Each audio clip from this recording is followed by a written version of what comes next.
This is Grapplers Talk. What is up, fans of Grapplers Talk? This is Dave coming at you with another episode each and every week. Thank you to all the fans for downloading, tuning in, and listening to the podcast. It truly is amazing. All the feedback I get tons of love and support from the Jiu-Jitsu community, and I just love hearing all the great feedback. Before we get too far into this episode, I just first got to say thank you to our partners out there, Spar Bar Soap, providing us with the best anti-fungal soap out there. We're using them. We're doing great. If you go to the website, Spar Bar Soap, type in code Grapplers Talk, you'll get 10% off your order. Again, if you're using antifungal soap and some of the natural stuff out there, you're paying a pretty penny for it. So go over to Spar Bar Soap, go support our friends over there. Also, thank you to our friends and homies over at Butterfly X. Man, we've been getting a lot of great feedback on the episode we just dropped with them in it. And truly one of our amazing partners out there. They're supplying us with the best rash guards on the planet. And, I'm actually working with them to get our Academy rash guards printed. And I'm really excited, man, the future of Butterfly X and where they're going with it. And, two guys just out there doing their thing. And, we wish them all the best. Go to their website, type in code Grapplers Talk 10. You'll get 10% off your rash guards and kits over there. I'm actually wearing the shorts. I normally don't stand up, but I'm wearing some cool Butterfly X shorts. They're very, very comfy. So shout out to our friends over there. And I'm excited. I've been talking with this gentleman for a few, probably a little while now. He reached out and we got to know each other and went back and forth on Instagram a little bit. But I am thrilled to be joined today by none other than Donnie Ortego. Is that how we say it? Yeah, you can call it Ortego. Donnie Ortego. Okay, Ortego. But yeah, thank you, brother, for being a part of this episode of Grapplers Talk, man. Thank you. Thank you for having me, man. That's I enjoy the show. And so, yeah. I love the people that really listen to the podcast and download it, and when they get to be on the show, it's really awesome. I've had people on and they're like, I've never heard of your show, but I'll do it. And it's really like, what? Like, come on. Yeah, man, you guys do a great job. So yeah, man. Thank you for the support, dude. We really appreciate you. And I just wanted to get you on, man, and kind of get to know you a little bit better, but also talk about your story and really get to know who you are. And so I just first like to get started with, how did you get introduced into grappling or jiu-jitsu? Who drug you in there? Like, what was the reason you started? Like, I started back in the day because I watched season 1 of The Ultimate Fighter was just dropping, and I dove deep into, YouTube was just getting big. I started seeing some UFC fights on the local cable network, and dude, I just was like, I want to do this shit, man. I got to find it. So I found it, and I just fell in love immediately. But everyone has a different reason for getting started, and I just want to get into, how did you get introduced into it? So I wrestled in high school. I would start off as a wrestler, and I traveled across the country, just competing in wrestling. I did freestyle, Greco, folk style. So, I was born and raised in Louisiana, and so just had to get out and just travel, travel to the Midwest and different parts of the South in wrestling. So, and then I remember a friend of mine, he got me back into it because I took a little bit of a break, and so he got me into martial arts again, and we started off with Muay Thai. And then I was like, oh, okay, this is cool. And then I went to a gym that wasn't too far from me. And then pretty much just, I was just lifting weights, and I saw some of the guys who were fighters and grapplers. I was like, I should give this a try. And so I started doing jiu-jitsu and just fell in love with it, man. And so that's like my very first start. Not many people know that part of my story, Yeah. And it's kind of funny how I'm training a little bit. And so I told my dad, because I was wanting to move to California. And my dad told me, he's like, hey, why don't you come meet this guy? I know him from high school. He lives in California, and he actually manages an MMA gym. I said, oh, okay. So I go to the wrestling practice. I meet the guy. So he's actually one of the managers at Ultimate Fitness. Oh, wow. And so, yeah, so we talked and he's like, hey, come train with me. Come train up in Sacramento. And so I was like, okay. So some time goes by. And that's when I got to meet Uriah, Master Tong. I met Fabio Prado, who eventually became my coach, and just loved it, man. Just loved the culture that Uriah built and just really liked it. And so I came back, and then a year later, I was living out there. So Yeah. I was like, yo, I like how they do things. So Yeah. plus I was like, I got to get out of here. And so I just was like, yeah, I was really just drawn to Sacramento. Yeah. No, California is, I mean, Sacramento especially, we got an hour away, you got the snow, an hour away, you got the beach. I mean, everything's within distance in Sacramento. You're such a centrally located area. Yeah. And but coming from the south, it's a little bit different in the south, you know. It's humid, it's hot, it's sticky. Louisiana's going through like a crazy hot spell right now too. So it's Yeah. wild out there, but you know, talk about let's back it up a little bit even and like what made you go into wrestling in high school over any other sport that was out there? So pretty much I grew up playing baseball. Just that's the thing out here. Everybody either plays baseball, football, basketball. That's what you do. And so I was playing baseball. I started when I was 8 and, started getting serious more towards like 13 and 14. And when I got to high school, I saw these other guys, man, they were doing that since they were little bitty and they were really serious about it. So I was just like, man, I can't match up to these dudes. And so I was like, well, I got to find something else. And I'm like, I don't want to run track. It's boring. And so I actually have my uncle. He was a wrestler. My dad wrestled a little bit. And so they were like, hey, why don't you just try wrestling? And so I tried it and didn't do well, did horrible my first year and hated it, didn't want to go back. And so I had a teammate the next year. He actually convinced me to come back. And then I did. And I actually started doing a little bit better. And then my junior and senior year, that's when I just started doing pretty well, traveling, going to seminars and clinics. So Yeah. that's It's pretty much different. the start. Once you start to like go to camps and seminars and all those extra things, like, and you're not just on the team, you know, whatever, like, that really is where you excel with your game. And that's where you really start to evolve as a grappler, right? Right, exactly. And you get those different looks. And I would, in the off season, go train at one of the schools that has the Olympic Training Center, like or a USA Wrestling Training Center. And they would bring in guys like John Smith.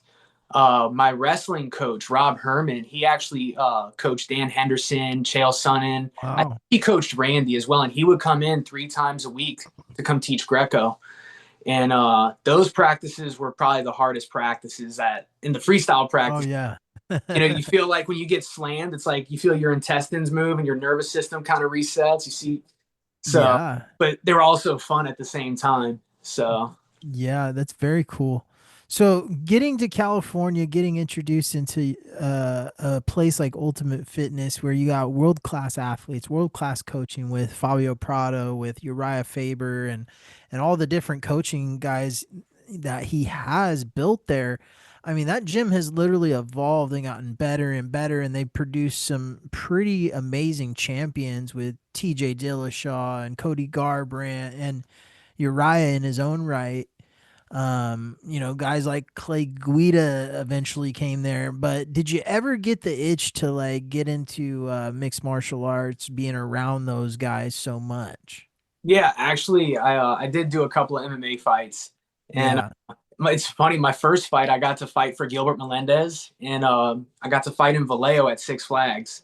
Oh, that's cool. It was like it felt like I was in a Tony Hawk game. You know how they had a little carnival, and so it was pretty cool fighting right by the water or on the water or whatever, and in an amusement park. I mean, so that was a Yeah. cool experience, and it was cool. But I really like grappling more. I had more longevity, more opportunities, uh, and so like I would just cross train over at Faber's because Fabio, once he left Sacramento, he went to Vacaville, and then that's where I was training a lot of the time. And Yeah. so, but I still would go cross train over at Faber's, and just do their wrestling and no-gi practices, the boxing, and Master Tong would come train with us sometimes. And so, Yeah. Did you ever like foresee yourself like getting into competitive grappling and like really deep into that scene at that point in your career? no, so I was just kind of living life and just training. And at the time, there really wasn't shows. I was a blue belt. Like the Yeah. shows, like Fight to Win, like was just kind of starting to come around. And I remember I went to like their 8th show and it was in San Francisco. So they were still like new. It was just tournaments like the IBJJF. I don't even know if BJJ tour was around, but just like local stuff. And I think EBI might have started coming out too at that time. So everything was still kind of new. So professional grappler wasn't really a thing. It was like, we're just grappling, just competing. And Yeah, that's just what we do, right? yeah, it's just what we do. It's a lifestyle. Yeah. So And so getting into it and obviously grappling starts to evolve over time and now we're in one of the craziest time periods of grappling in my opinion now with these walls that are going up and ramps and things like that in gyms and there's a lot of things changing in the grappling scene. Nowadays you can actually look towards a career path in grappling. Do you feel like that's something that you might want to work towards, and trying to become a professional grappler? I mean, I've gotten paid to compete a few times, so I've already been there with Fight to Win, and when I got to compete in EBI. So, I mean, I've gotten money in it before, but it would be cool to get back on the competition scene and go do like the pit and Yeah. compete for some money. So it's definitely something I want to do, and it's like, hey, it feels good when you get paid to grapple. Like Yeah, it's not like, absolutely. even though it's not much, but it's like it's a cool way to earn some money, and you're like, there's opportunity there. You got to really hustle and go get it. Yeah. No, it definitely is. But yeah, there is a lot more opportunity nowadays. I think back, I found some pictures the other day from 2007, a tournament I did, and I think, man, that tournament was like, it was crazy because we were there all day long, and it was a long, drawn out thing, and they've changed and they've gotten so much better over time to where now like you got an app on your phone and you're just getting updates with World League and different things like that. It's really evolving into something that we've never seen before. Yeah, it's definitely evolving, and I actually like Jiu-Jitsu World League. I like how they update you. They tell you where you're gonna be, and they start Yeah. time. And so when you see organizations coming up like that, I actually I competed in AGF not too long ago, actually a little while ago. I liked how they got things set up, and they're on time and just Yeah. the way that it's evolving and the structure of it. So it's definitely evolving, and there's different styles of competing, different Yeah. sets. So it makes it more interesting because if we had just one style, well, it would be kind of boring. And so I think it's good to have like your sub only, your EBI, your points. You have the pit now. So I think it gives us good different looks for being a grappler. Yeah. I got the worst ADD, and my wife will tell you about that. But I'm flying off in all kinds of different directions right now. But a couple things I want to talk about. Number one being the pit, and have you trained in that? And do you see that being the future of where like ADCC eventually goes, and now with the UFC involved and having something like that, and CJI and all the big major organizations are doing it, right? Maybe IBJJF and ADCC comes along. I don't know. Do you see that being the future?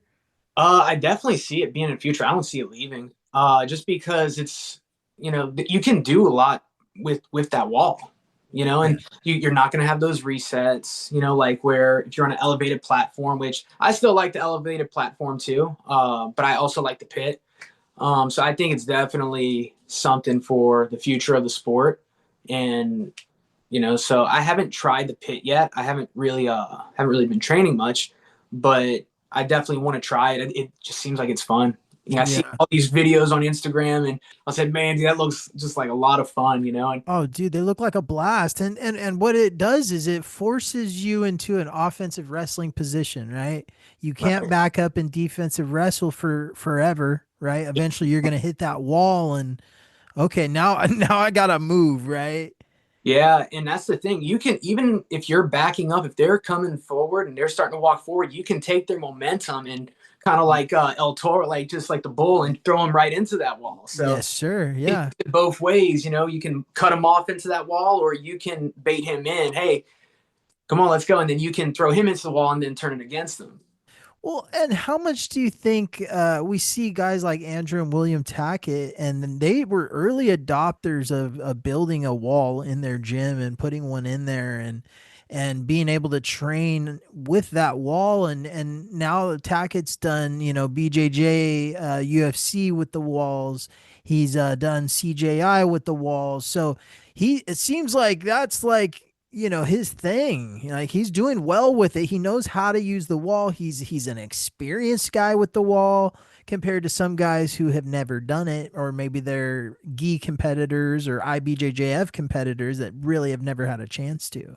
Yeah, it's kind of like he has his own little compound. He's like, okay, this is how it's going to be played out. This is how we got to work, and they're training the way they're going to compete, and that's going to give them a big advantage over a guy who doesn't do it. And especially when you're doing it every day, and you can build strategies off of, okay, this is how we're going to approach the wall against this guy. There's so many things you can do. It's just like with MMA with the wall work, but just it's very different. Yeah. So guys are going to be having a lot more strategies with this approach to the pit and with the wall. So it's going to be very interesting how they're going to use it.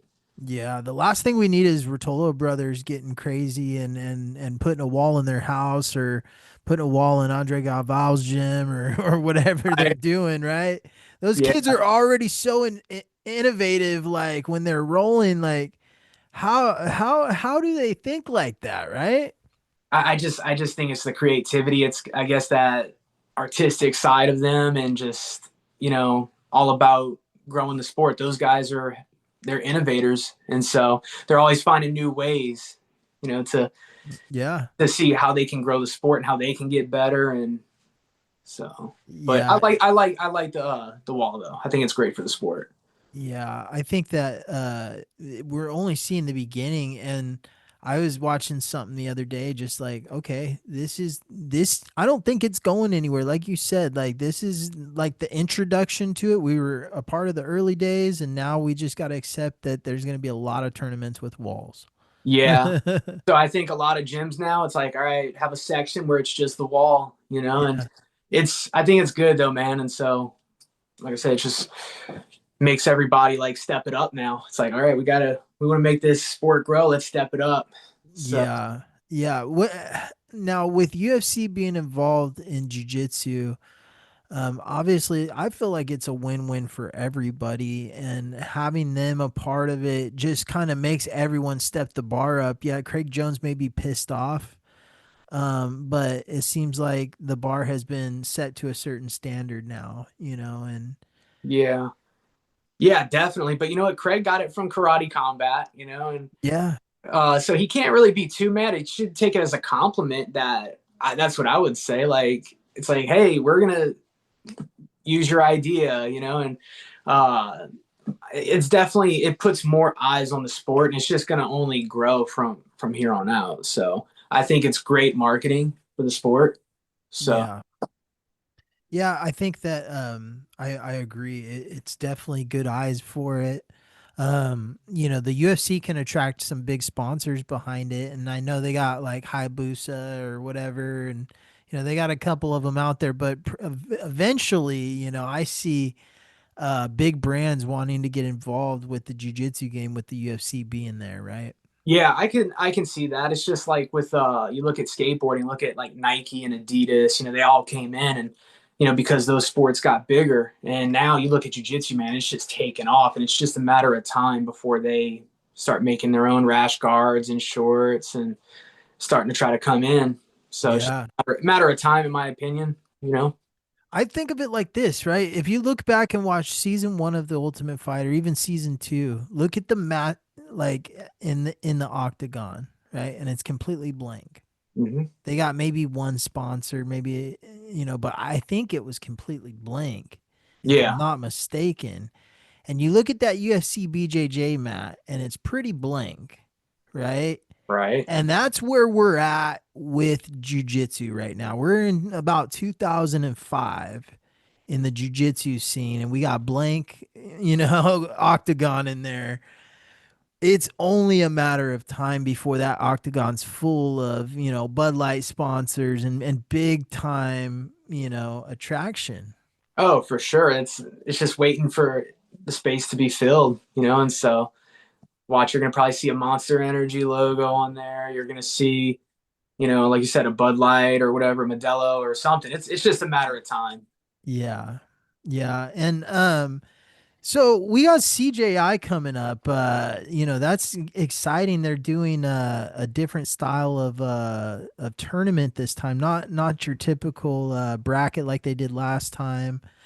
I believe they got like a quintet going, right? Yeah, they got like a quintet style where it's like against teams, which I like. I think that's cool because they're not doing the same thing. They're like, hey, we can still, this is brand new, but we can still give you something different. And so as a viewer, I'm like, cool. And so it's going to be interesting. I'm excited for CJI. So that leads me to my next point, which with the quintet, you see a lot of those popping up nowadays, right? And I actually went to a local tournament and they did one, which I thought it went amazing. Now, where do we stand with that? Is that something that we're gonna have to be adopting into jujitsu, a team aspect of grappling or of jujitsu? I mean, probably, it's like, it's like, the sport's just going to keep growing and we're finding ways to uh, make it grow. And I think it's good to have more options, and also too, if there's guys who've never been on a team before, and this is an opportunity for them to know what it's like to be in a team dynamic, or if guys who always love being on a team, here's an opportunity for them to be back in a team dynamic, even though you're still out there by yourself, you got to do your thing, but you have people behind you. And so I think it's cool, man, that we got the quintet style and then you have the individual style. So Yeah. it's just like with swimming, how they have the team and then Yeah. the individual. So I just see it just being beneficial for the sport. Yeah, it's kind of I thought it was entertaining. I'm an old school like WWE fan too, so it kind of had those vibes to me. But it's something I feel like I don't know necessarily how everyone does their quintet rule set or Yeah. how everyone works that, but I'm sure there can be some improvements made to the rule set along the way. We figure out the bumps and the bruises and we get to the bottom of having a real ironed out rule set for a quintet. Yeah, it's probably going to be a lot of trial and error because there's going to be things that they're going to keep, and there's going to be some things like, hey, we can take this out and add this in. So Yeah. I think it's just going to be a trial and error thing as you go, and so I think it's just going to evolve. But they got to start somewhere. And one thing I really like about CJI, you can tell that it just has this own personality, and it's Yeah. you know especially last year with Craig, he just lets the personality shine. So you kind of see like you don't want the sport to be, everyone's the same and it's a uniform, and it's let everyone shine, let them help promote the sport in their own way with their own personality and brand. And so personality makes the sport. Yeah. I was just talking to someone about that the other day is like we got to have the personalities involved for jujitsu to get to that next level. Like we need the Conor McGregor type personalities to really boost the sport. Like, if it's rivalry boosts the sport, right? Ken Shamrock, Tito Ortiz really boost the fuck out of the UFC. So there's a lot of different things that we need, and having Galval and Gordon and Nicky Ryan or Nicky Rod and Gordon and all these different things, right? All these different rivalries and Craig involved, like that's gonna boost the sport. And that's what it's about at this point, like getting that mainstream exposure, getting people talking about it. Like That's what it was, is like when Connor threw that dolly through the window, like the people that didn't even watch fighting knew about it. Yeah, exactly. And I hate to say it, but sometimes controversy sells. So it's Sometimes, all the time, brother. yeah, that's right, all the time. Yeah. There's a reason those UFC embedded cameras were in the back, and they had them rolling, and they eventually used that footage and embedded and several different things. Yeah, they make a script. They're writing the script out. So they're Yeah. telling their story for those fighters. Yeah. I have another interesting topic to talk to you about. Mhm. And that's gi jiu-jitsu. We see that, like, UFC and all these things popping up with no gi stuff. Where do you think we stand with gi jiu-jitsu, and how do we make that become more mainstream? Do you think we need to adapt different rule sets or different ideas, or is it just the factor of you have to be a high level thinker and understand jiu-jitsu to understand the gi game? Well, I did see something that Mo posted where he might want to do an 80cc gi. And so that would be cool. I think it's just going to help. That's going to help gi. And, I definitely think there needs to be some evolution. And I train in the gi a lot more than no gi. I train in both, love both. Uh, I can't just do one thing all the time. So, Right. I definitely think there needs to be like some evolution, but still kind of staying original at the same time. So, uh, I definitely think we kind of need to take a little bit of what's going on with no gi and try to find a way to make that fit for gi. Yeah. What do you think that is, though? Like, what Mm, is that factor that we need to take? that's a good question. That's Like, I mean, no gi's a faster game. Like, gi's a little bit slower. There's more setups, and obviously you're getting tangled and tied up in that gi all the time. yeah. I definitely I guess making sure guys aren't like stalling out if they have to like put the gis back together, that they wouldn't take too long. We got to make it more spectator friendly. You Fan know, friendly, right? especially towards someone who doesn't train. Like for guys like us, we train, we know it's like, and even then we're kind of like, hey, hurry it up. You don't want to just, and you don't want guys just holding on, and just sitting there and just being, just waiting, and hoping for the best. So, uh, yeah, it's a good question, and it is slower pace, but I still think there is a way for Guy to get to that kind of mainstream. And Giancarlo was talking about that. He said that he believes that there is a way. They just have to take some note and find it. Yeah. I So think it's simple, man. Like, we adopt a different rule set to where we're calling stalling penalties. Like, for example, the Michael Pixley Nicky Rodriguez match in UFC Fight Pass. I mean, there was some stalling and several stalling calls like within 2 minutes of it. yeah, So that may be the way to really like improve it. Like, to disqualify the guy. He gets 3 stalling penalties, you disqualify him. He's yeah, gonna definitely change his game at some point if he gets a few DQs for it. yeah. It'll definitely give people a more incentive to be more active. And especially if there's money on the line, if they're doing this professionally, they're going to be a lot more active. I mean, you look at Pride, dude; they get the yellow card, the red card, and I think the stalling calls are great for the sport, because I can't tell you how many times guys would just lay and pray or just getting 50-50 and just hold the guy there. And then it's, so I think it's great. It gives guys more incentive. Like, okay, if I keep getting these, I'm gonna lose, get DQ'd, so. That's one thing about wrestling that I appreciate, is they do call stalling penalties, and like, it's not adopted enough in jiu-jitsu.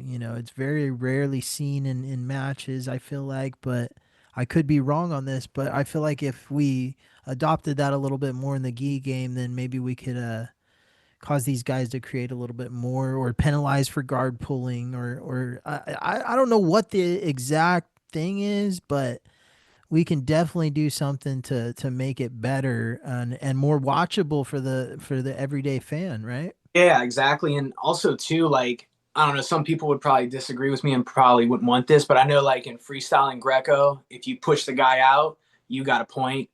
And so it'll give maybe more incentive for the guys to stay in the center instead of just going out of bounds or running out of bounds, rolling out of bounds, give them more of an incentive to stay in the center, keep the action. you Yeah. know, uh, if it's not in the pit, if it's in like just a raised format, you You know. know, it would be interesting if jujitsu adopted like unified rule sets, right? Like think of boxing or MMA, right? Early days, there were rule sets where you could knee, where you couldn't knee, where you could, elbows to the face, no elbows to the face.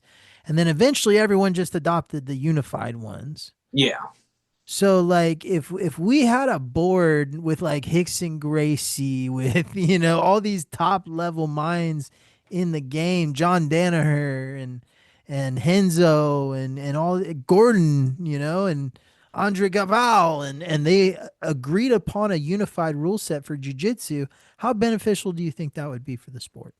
I think it would be great. Just we all can agree on something. But Yeah. but also too, like I said earlier, it's kind of cool having different rule sets too. Kind of Yeah. keeps it also it'll make you like when you have different rule sets, it makes you adapt and makes you adjust your game a little bit, you know? Yeah, it does. Yeah. And I don't think there's anything wrong with that because I think that under certain rule sets, some people have a better style for it. Yeah. And that's completely okay, right? Yeah. It should be. I speaking of universal and agreeing upon stuff, okay? I'm gonna segue like this, right? There's the greatest jujitsu competitor of all time is Rickson Gracie in my mind, right? And he was awarded the red belt by like 150 different black belts. They came, family members, and they awarded him the red belt, which is like the eighth or ninth degree in jujitsu, right? And held for sacred areas and for family members and people that really did a lot for jujitsu. Now, Rickson doesn't really wear the red belt. He still wears his coral belt a lot of times, and one of the things that he talked about in an article, and I'm setting this up a long way, but one of the things he talked about is he wanted a certain time frame and a certain standard set aside for certain things with jujitsu, and especially once you get to those higher levels, there needed to be certain standards involved in that. And he felt that he wasn't up to the certain standard of the red belt, so that's why, according to interviews that I've seen and articles I've read, why he still wears the coral belt. Now, there's a lot of upset people out there on the internet, okay, and people that have trained their whole entire lives, right? People that have trained 10 plus years, 15 plus years, 20 plus years, and then to see a guy go out there and get a black belt in 3.5 years. Okay, the internet is fuming. Okay, the only people on the internet that aren't fuming are all the different people that he trained with and did private lessons, and it's very controversial right now. If you've dedicated, your heart and soul. I mean, for me, it took me 20 years to get to black belt. It was just shy of 20 years, and that's with injuries, that's with life, that's with adolescence, all the different things involved in that. What's your take on the 3.5 year black belt? Oh man, I think that guy's a scammer. That's just 3.5 years of private lessons, dude. Come on, get real. Yeah, that's crazy, right? That yeah, it's just and he's actually doing something similar with Kempo karate. I don't know if you saw that. Yeah, yeah. I Yeah. saw he's got like a green belt in Kempo. Yeah. That's pretty interesting, man. And then the I mean, here's where I think the guy's trolling everybody. Okay, that's my opinion. He's trolling. He's got probably more viewers now than he ever has. Not only does he like the attention, but like he totally did not tie that belt correctly the next day or the week later and posted a picture of it tied completely incorrectly, and everybody freaking lost it. Talk Okay. about rage bait, dude. Dude, like I've seen so many videos of people losing their minds about the belt tie, like on that. Like What is going on in jiu-jitsu, and do you think it's a bad look for somebody to get a black belt that easily? And easily, yeah, 3.5 years, it's pretty quick, man. Like, we're talking the best in the world. BJ Penn had to go out there and win world championships to get his in that kind of time frame. Kyle Terrace, same thing. He had to go out there and win multiple world championships to get that belt within that time frame. Yeah, it's not a good look, because it's kind of an insult to everyone who's earned their black belt that's taken at least a decade. Right. It's just it's like, don't water this down. Keep it authentic. And yeah, everyone's fuming and raging, and so yeah, Yeah. he's probably eating all the attention up. So Yeah, I've seen so many people challenge him to matches or post cutouts or whatever of their face next to him in like a stare down, and I'm like, man, everyone wants to hurt this guy. Like, what happened to our love and respect and all that in jiu-jitsu? yeah, it's I don't know, when you get the community riled up and insult us, yeah, we're gonna tell you how we really feel about it. And Yeah. it's funny, some of the comments you see, like one guy, he goes, "Look, I'm about your age, 4-stripe white belt, let's go." So it's just, some of the call outs are hilarious when you see all that. So yeah, I just don't, it's like, come on, man, it's don't water this down. it So it definitely doesn't look good for the sport, and I kind of blame jujitsu because there isn't a standard, right? Like, there, I mean, to in our minds, and the guys that have been around for a while and the girls that have been around for a while that have trained, and there is a standard, but there's not really, like, there's not like a book out there that says you need to be learning this and that. So, I mean, unfortunately, it opens it up for people like that. And I thought we were good because we have all these celebrities and they're making them earn their stripes. And, we got Mario Lopez, barely a purple belt, right? And he's got wrestling experience. He's, very athletic, and, all these different celebrities, right?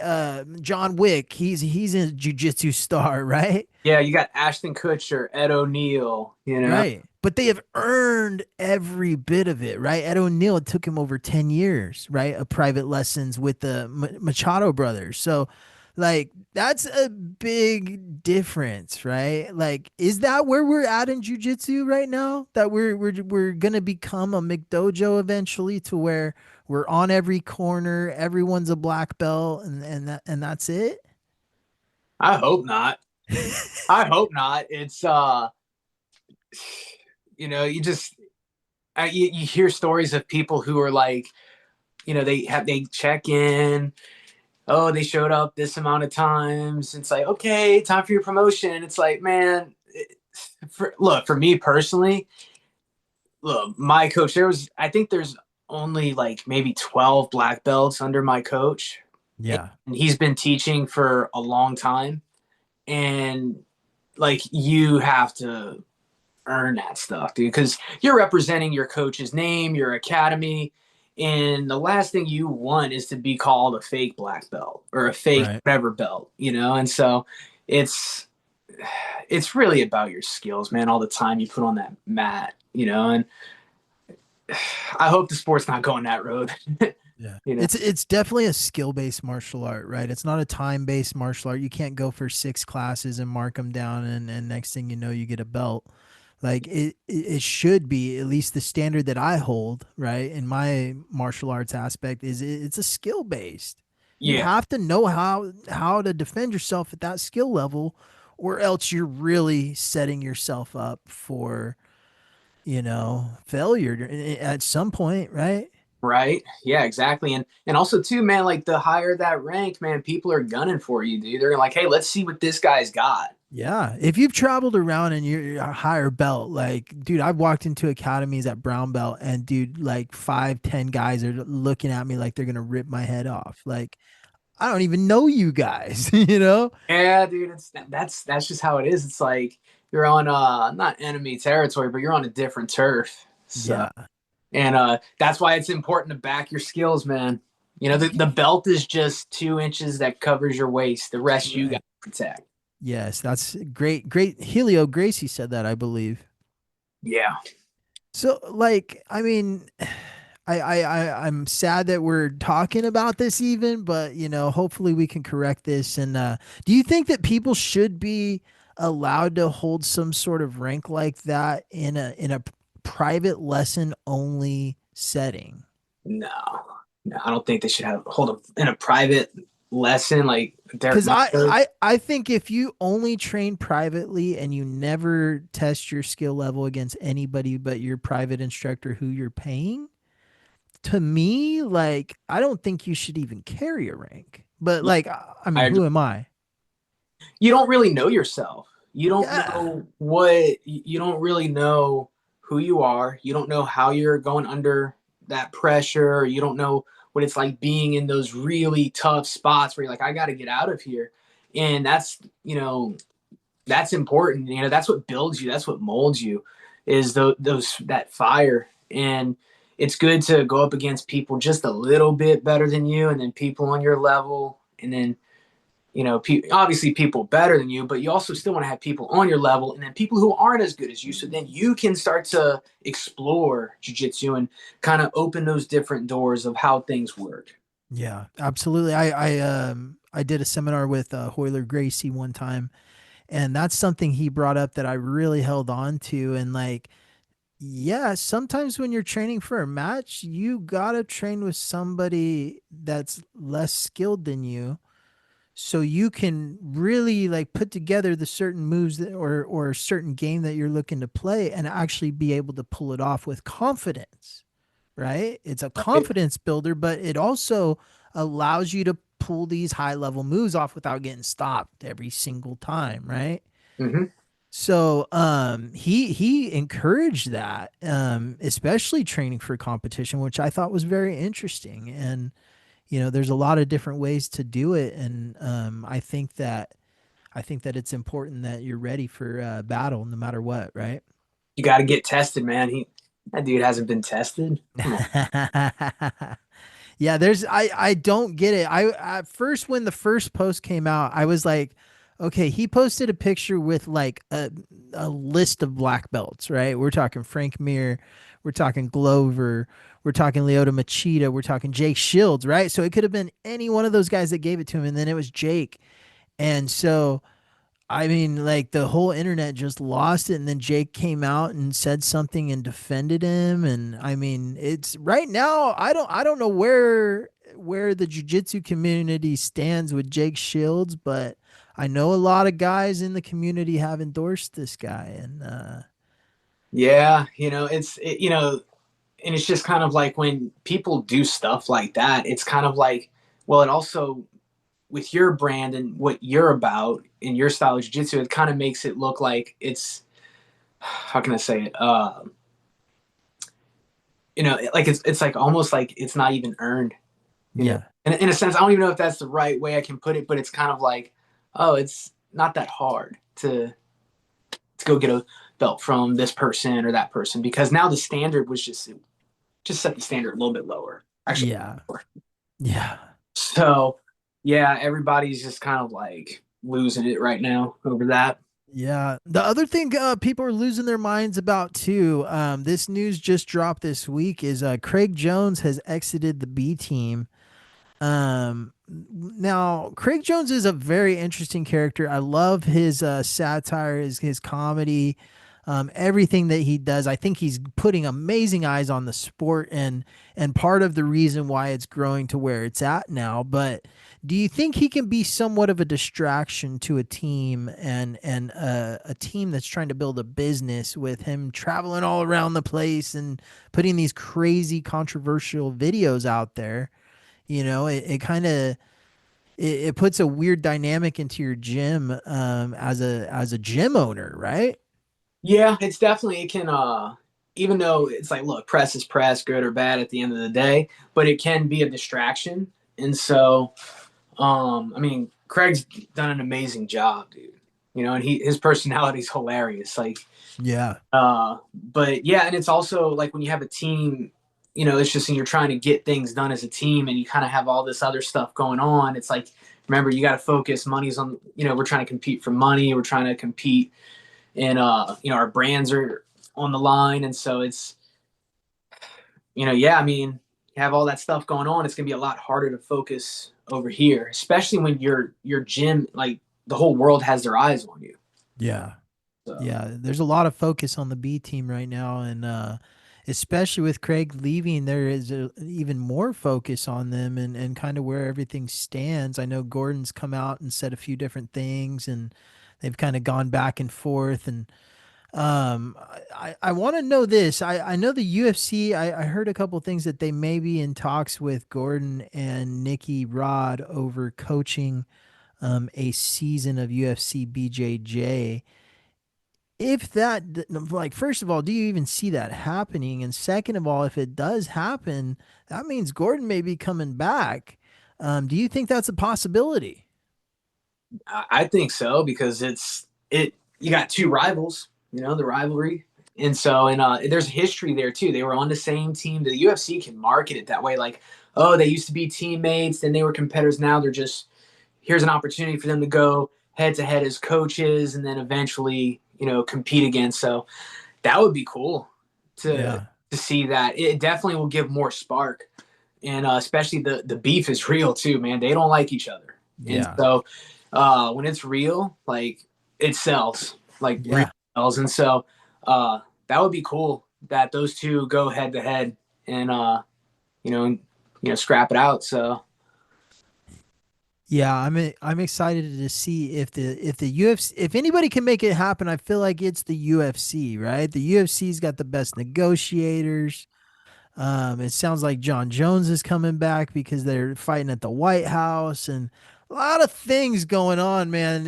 Everyone thinks he's out and he's not coming back, and then all of a sudden Dana White throws the curveball in, and everyone's trying to fight at the White House. It seems like. yeah, it's definitely a good way to. It's kind of like, oh, he, like with John, it's like, oh, okay, or they're gonna fight, and then it's like, oh, I'm retired. Like, oh, okay, and then it definitely makes people get their attention again. Yeah.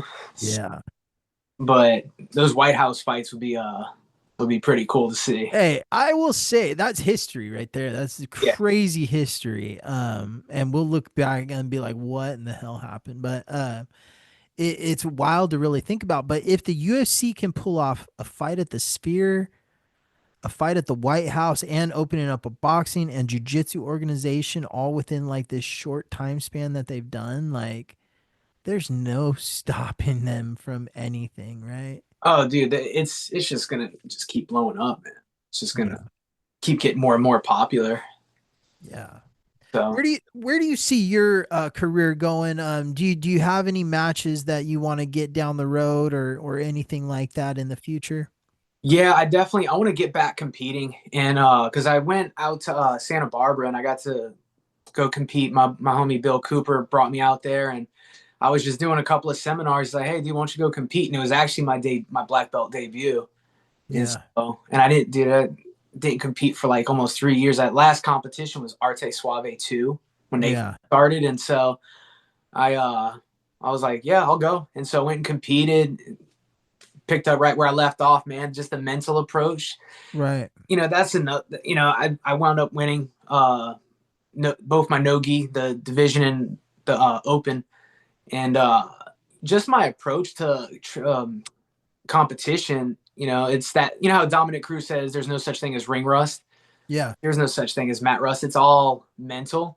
Yeah. I just make sure that I don't let the tournament and the environment psych me out. It's like making a cup of coffee for me. And so I'm just like, I know what where the mats are going to be. I know what it's like when I see my opponent, how I'm warming up. I know what everything's going to be like. And I know what it's like to step on that mat. And then once it's go time, it's just autopilot, just go. And so I definitely want to get back competing. I want to do some ADCC tournaments. I haven't done that yet. And especially coming from a wrestling background and freestyle and Greco. So I'm like, I've been itching to get back in doing that. And so I want to do more gi tournaments, because because I only did one tournament in the gi, and so haven't really competed much in the gi, and so I want to do that more, and I just test myself, see where I stand with it, and Yeah. So I actually have a question for you. Yeah. So, a lot of people talking about, pulling guard and butt scooting, which I agree. I've gone up against guys in competitions who would slap hands, bump fists, and drop to their butt. Yeah. I hate it. Yeah. And so here's my take on that. Like, because I've also seen guys where they're like, oh, wrestle, wrestle, where they're playing patty cake and there's nothing going on. Yeah. So here's how I see it. Like, it's what you do with it. And it's like, okay, if you can pull guard and you can slap a triangle within 20 seconds, I mean, I guess, okay, cool. You utilized something that, that was better than seeing two guys play patty cake. Right. Right. I have an interesting idea. Okay. So I think the same thing could be done with the stand up with the stalling, right?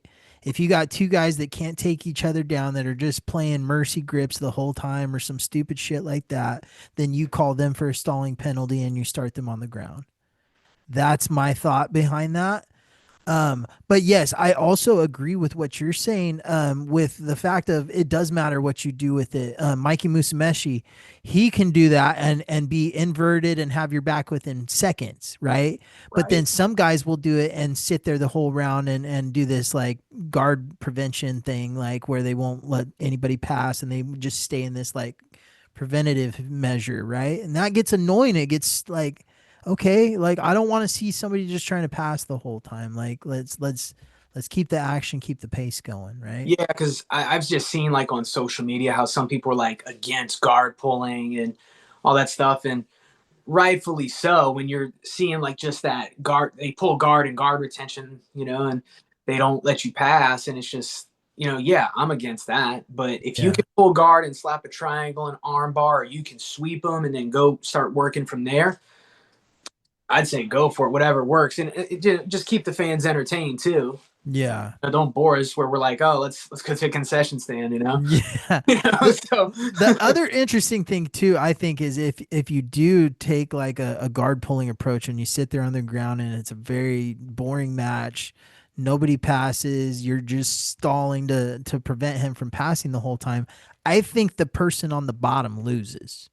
Yeah. Right. Like I don't think that they should have won because they maybe have attacked something for a half a second or anything like that. I think they were on the bottom. Their life was threatened. In my opinion, they lose.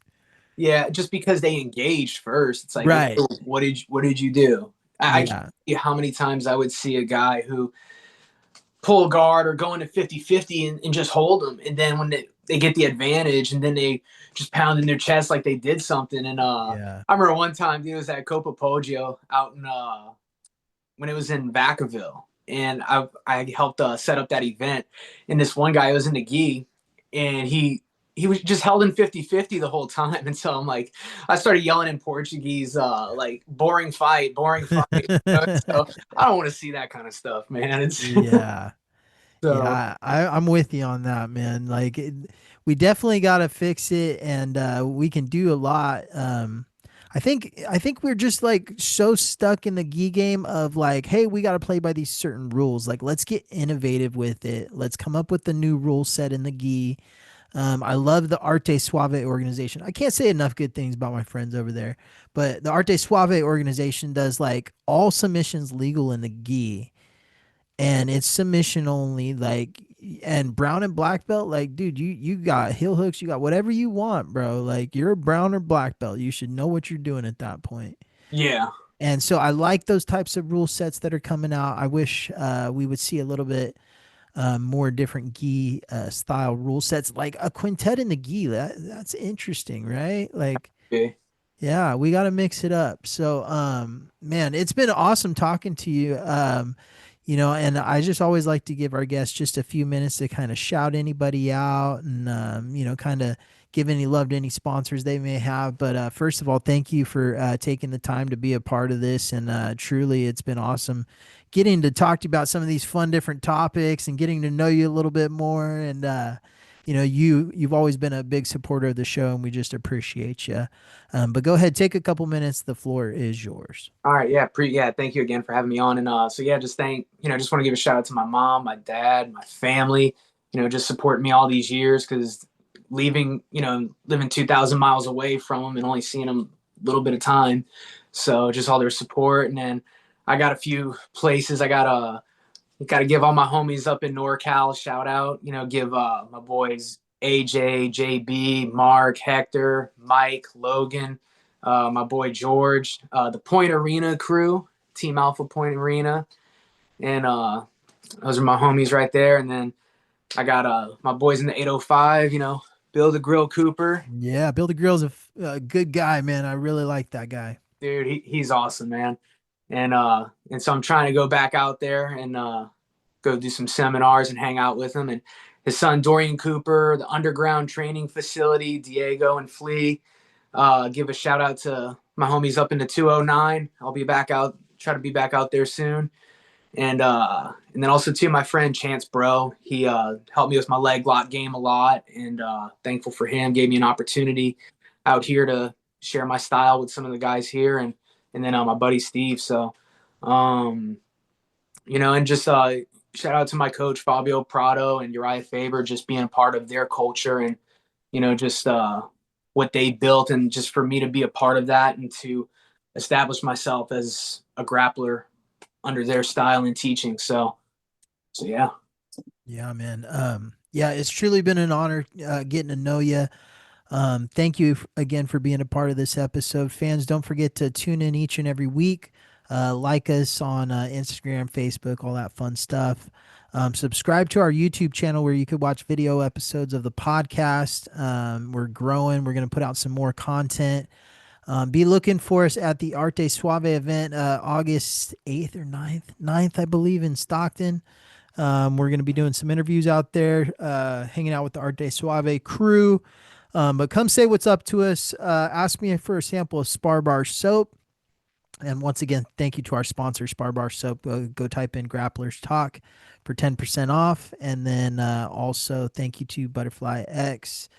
Type in code word Grapplers Talk 10 for 10% off over there, and check out all their new lines of rash guards, their patriotic gear that just dropped. They've been doing some remodeling on their website, so they have some good stuff out there, but check it out. You have anything else you want to add, Donnie? Yeah, real quick, because I'm going to be doing a seminar up in Santa Barbara in the 805, and if anyone wants to do a private lesson, seminar, hit me up on my Instagram, Donnie_Jiu-Jitsu. And if anybody's interested, or group lessons too. Yeah. When's that seminar?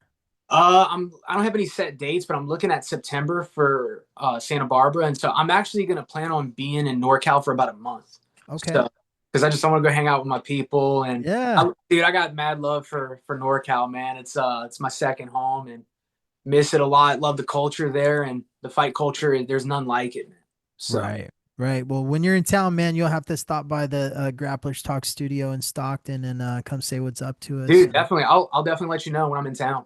Yeah, for sure, man. But thank you for being a part of this episode. This has been another great episode. This is Dave, and we are out. This is Grapplers Talk.